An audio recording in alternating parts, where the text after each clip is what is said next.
Bienvenue à l'épisode d'aujourd'hui. On va parler de comment faire pour que notre mental nous aide à atteindre tout ce qu'on veut.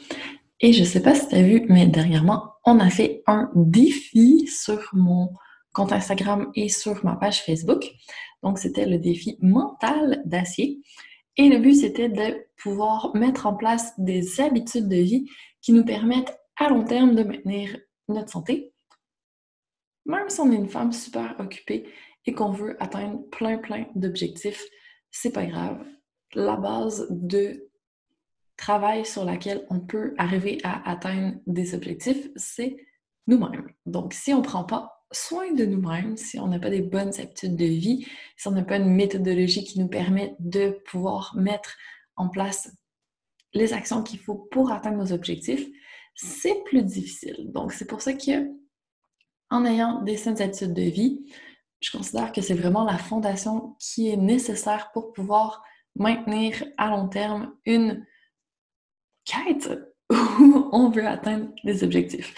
Et aussi, si on veut atteindre avec plus d'efficacité nos objectifs, il faut une petite méthodologie quand même, avoir une vision, premièrement, pour arriver à, peu importe ce qui arrive dans notre vie, les choses urgentes qu'on doit traiter, se rappeler qu'on a quand même des objectifs, prendre des décisions en conséquence et pouvoir se visualiser parce qu'on sait notre pourquoi dans la version de nous qui a atteint ces objectifs. Parce que c'est ça qui est intéressant, je trouve, c'est que des objectifs, atteindre, être une femme d'action, c'est vraiment énergie masculine. Mais quand on va chercher, en plus, un côté visualisation, méditation, enlever les blocages, prendre soin de soi pour ressourcer notre énergie, on a un bon équilibre entre énergie féminine qu'on vient chercher avec ces derniers aspects et notre go-getter. Donc, on y va, on fait plein de choses pour atteindre notre objectif. Comme ça, c'est plus viable à long terme parce que quand on fait que pousser, travailler, hustle, c'est difficile, c'est fatigant, c'est pas forcément plaisant non plus. Donc, moi, c'est pas comme ça que j'ai envie d'atteindre des choses dans la vie. J'ai envie d'être dans la joie, de ressentir que ce que je poursuis, ben, ça me permet vraiment de devenir la meilleure version de moi-même. Je me sens bien dans le processus. Puis ça, c'est quelque chose que je suis capable de maintenir à long terme. Donc, c'est pas juste pendant 3 mois, j'atteins des objectifs, puis après ça, il se passe plus rien. Non. Je veux continuer d'avancer parce que c'est un besoin humain, l'actualisation. Donc, si on veut pouvoir continuer à combler ce besoin, il faut penser aux autres besoins aussi qu'il y a en dessous. Et je trouve que c'est souvent oublié. Donc, j'aime bien rappeler que dans un processus de, bon, OK, on a des objectifs, quand on met à notre agenda les actions qu'il nous faut pour pouvoir atteindre nos objectifs, c'est bien de penser aussi à tout ce qu'il y a autour. Qu'est-ce que je peux faire d'autre pour me permettre d'atteindre mes objectifs avec plus de facilité? Et là, l'autre chose ultra importante, c'est notre mental, notre mindset. Donc, quand on sait que quand on fait des changements, qu'on sort de notre zone de confort, on va avoir des résistances, c'est plus facile de les anticiper et de les contrer. Donc, on a besoin de facilité dans la vie. Notre corps recherche la facilité, notre mental recherche la facilité aussi. Donc, si tu essaies de changer tes habitudes de vie pour manger plus de fruits et légumes, cuisiner plus, avoir une alimentation un peu plus saine et nutritive, c'est quand même plus d'efforts, c'est plus difficile que si on achète des trucs tout faits, puis qu'on continue à manger tout ce qu'il y a dans l'armoire qu'on avait l'habitude de faire avant. Ça, c'est l'option facile. Donc, quand on arrive le soir après une journée de travail, ça se peut qu'on choisisse la facilité plutôt que de choisir de maintenir la nouvelle habitude qui nous sort de notre zone de confort qu'on essaie de mettre en place. Donc, si on a prévu le coup, qu'on a peut-être fait un peu de meal prep, qu'on a coupé nos légumes, qu'on a peut-être même déjà tout cuisiné un plat et que c'est dans le frigo, dans le congélateur, c'est plus facile, on s'entend, c'est déjà prêt. C'est même plus facile d'aller chercher ce qu'on a cuisiné, qu'on a préparé un peu à l'avance, que d'aller dans un take-out ou peu importe. C'est vraiment de faciliter les choses qui nous permettent de pouvoir faire des changements. Parce que c'est difficile jusqu'à ce que ce soit facile. Et le temps que ça prend dans la période difficile pour atteindre la période où c'est devenu une habitude, que c'est plus facile, ça prend un certain temps. Donc, au moins 30 jours, sinon 45 et plus jours. Donc, il faut faire preuve de persévérance et de constance, maintenir même si c'est plus difficile, en sachant comment notre cerveau fonctionne. Donc, lui cherche la facilité, cherche à nous protéger, à nous garder dans notre zone de confort, mais il est quand même capable de s'adapter. Nos petites cellules, nos neurones dans notre cerveau ont de la plasticité, sont malléables. Donc, quand on fait quelque chose souvent, à un moment donné, pour que ça devienne plus facile pour lui, le cerveau commence à se modeler et prend cette habitude pour la facilité. C'est quand même bien fait. C'est ce que les sportifs font, c'est ce que les acteurs qui pratiquent leur texte font. Tous les gens qui répètent toujours la même chose, même les enfants, doivent répéter énormément pour arriver à apprendre des choses. C'est exactement pour ça. C'est parce que le cerveau est en train de se modeler et il faut lui laisser le temps de vraiment mettre en place tous les chemins qui vont nous permettre de faire en sorte que ce soit facile. Donc, 30 à 45 jours, peut-être plus, il faut quand même s'accrocher. On s'entend, ça ne va pas être confortable forcément pendant ce temps-là. Mais on sait que c'est pour une bonne cause. Alors, durant le processus, si on veut atteindre des objectifs et enlever les résistances et se faciliter les choses, on n'a pas le choix. Il faut faire du travail sur notre mental.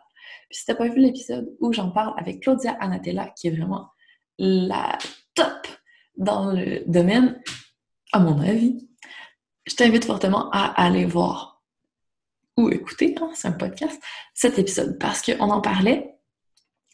La méthode super simple qu'elle applique, c'est juste d'aller parler à notre mental. Donc, quand on commence à observer et à voir qu'on a des résistances, on n'est pas coincé avec ça pour toujours. On peut changer les résistances pour dire à notre cerveau, écoute, merci de me démontrer qu'il y a une résistance ici. Je le vois, je comprends. Mais on n'est pas coincé là-dedans, cerveau. On peut s'en sortir, crois-moi, on a déjà par le passé surmonté des obstacles. Rappelle-toi notre vision, nos objectifs. Je suis capable de le faire. Voici pourquoi on le fait. Et là, si tu as besoin, tu peux sortir des études scientifiques qui démontrent les bienfaits, disons, de l'alimentation saine, de faire du sport, peu importe l'habitude que tu veux mettre en place ou l'objectif que tu veux atteindre. Il y a sûrement une raison pour laquelle tu veux l'atteindre. Quels sont les bienfaits? Puis plus tu te mets dans une énergie positive, donc quand tu penses aux bienfaits, ton cerveau voit que c'est positif, il fait des bonnes associations. Donc, si pour lui, manger sainement ou bouger, c'est difficile, c'est pas plaisant, c'est fatigant, ça demande trop d'efforts, c'est clair qu'il ne va pas t'encourager à le faire parce que lui, cherchant la facilité, c'est pas la voie la plus facile. Alors, quand on comprend tout ça, qu'on commence à jouer avec notre mental et nos émotions, les émotions, c'est juste la dernière clé pour vraiment mettre en place le moins de résistance possible, nous ouvrir la voie. Donc, les émotions, on peut les induire dans notre cerveau, en fait. Parce que lui, quand on lui parle, il ne fait pas la différence entre est-ce que c'est réel ou c'est pas réel, ce qu'on lui dit. Donc, si on met vraiment des émotions dans notre description, quand on lui parle des bienfaits, qui sent la joie, qui sent le bien-être, le plaisir, l'enthousiasme, c'est beaucoup plus facile pour lui de se dire « Ah, chouette, ça va être positif pour moi, on le fait. » Donc, si tu penses à ta vision ou à tes objectifs, que tu fais une sorte de visualisation, je t'invite fortement à y mettre des émotions aussi pour pouvoir faciliter, encore une fois, la compréhension de ton cerveau que c'est positif, qu'on veut vraiment faire ça, que ça va être bon pour nous, qu'on met pas notre survie en jeu. Ouais, c'était pratique à l'époque où on devait se battre contre des animaux dans la nature, qu'on vivait dans une grotte. Mais dans le monde moderne, notre cerveau primitif qui essaie de nous protéger toujours pour notre survie, il est un peu moins pratique. Donc, il faut comprendre comment utiliser à notre avantage son fonctionnement. Et là, on arrive à faire beaucoup plus de choses avec beaucoup plus de facilité, beaucoup plus de plaisir. C'est quand même intéressant. C'est pas un peu ce qu'on cherche? Parce que la quête d'atteindre des objectifs, si c'est ultra difficile, qu'on n'a aucun plaisir, c'est clair qu'on va pas continuer. On va se dire, ah, c'est beaucoup trop difficile, c'est pas pour moi tout ça, je vais rester dans ma zone de confort et faire comme avant. Ouais, parce que ton cerveau et toi, vous n'avez pas travaillé ensemble et vous n'êtes pas arrivé à un mode de fonctionnement optimal. Mais maintenant, tu as un peu plus d'outils et tu vas pouvoir y penser. Si tu veux d'autres outils, tu peux ajouter aussi une sorte de méditation, visualisation, comme je te disais tout à l'heure. Donc, vraiment te dire, je suis la version de moi qui a atteint les objectifs. À quoi ressemble ma journée? Comment je m'habille? Qu'est-ce que je fais? Avec qui j'ai des contacts réguliers à tous les jours parce que on sait qu'on est la somme des 5 personnes qu'on côtoie le plus. Donc, qui sont ces personnes qui vont t'aider à devenir la personne qui a atteint les objectifs? Et quelles sont ses habitudes de vie? Cette personne qui a atteint les objectifs, sa version de toi, qu'est-ce qu'elle pense dans son mindset? Quelles émotions elle ressent tous les jours? Qu'est-ce qu'elle fait? Quelle personne tu dois devenir pour avoir les résultats, en fait? Puis comme tu parles au présent, super important, que tu mets vraiment des émotions, que tu mets des couleurs, peut-être même des sons, que tu essaies vraiment d'utiliser le maximum de sens dans ta visualisation, méditation, ton cerveau, lui, il fait pas trop la différence. Est-ce que c'est quelque chose qu'elle projette dans le futur ou c'est la réalité actuelle? Ah ah! Et même si c'est dans le futur, on a parlé au présent, le cerveau, lui, pense que c'est au présent. Plus on fait cette visualisation, plus on parle au présent, plus on se met vraiment dans la peau de la personne qui a les résultats, plus ça devient facile, plus on a les résultats. Maintenant, ouais, c'est pas mal à essayer ça aussi.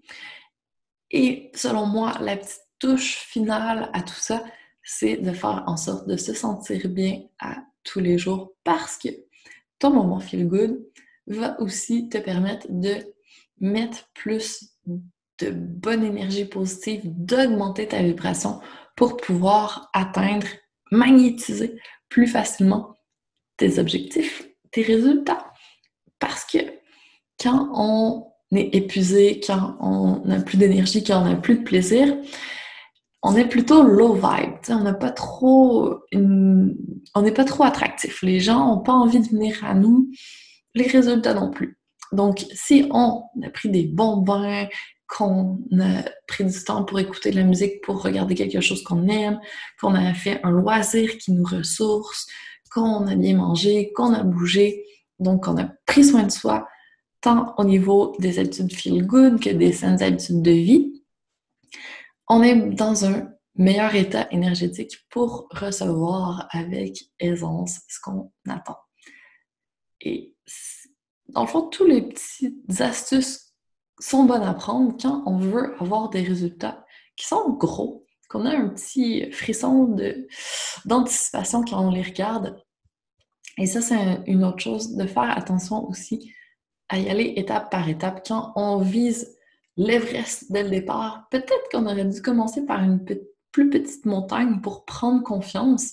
Puis après ça, plus on devient entraîné, plus ça devient facile et plus on peut augmenter nos objectifs. Mais ça prend des objectifs. Si celui en tête que tu as en tête en ce moment est plutôt gros, est-ce que tu peux faire des sous-étapes, puis peut-être te laisser plus de temps, juste pour pas créer trop de résistance dans ton cerveau. À un moment donné, tu n'auras plus besoin de faire ça, tu vas pouvoir atteindre plus facilement, tu vas être entraîné au niveau de ton mental, tu vas déjà avoir des bonnes habitudes, tu vas savoir les actions que tu as à faire, tu vas être capable de concilier tout ça sans t'épuiser, puis sans résistance. Mais en attendant, vas-y étape par étape, des petits pas à tous les jours, ça mène loin éventuellement. Donc, c'est une super méthode pour atteindre des objectifs. Si c'est l'étape dans laquelle on est en ce moment, on choisit, on avance, c'est vraiment important. Alors, j'espère que tu retires de cet épisode quelques petites astuces pour te maintenir motivé à poursuivre. Pas tes résolutions, hein? On ne prend pas de résolution qu'on ne tient pas cette année.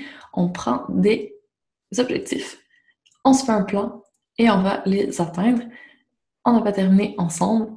J'ai plein de choses à te proposer ces prochaines semaines pour pouvoir vraiment atteindre ce que tu veux cette année. Faire de 2021 une superbe, magnifique, intéressante, sensationnelle année. Rien de moi. OK. Donc, je te laisse poursuivre ta journée.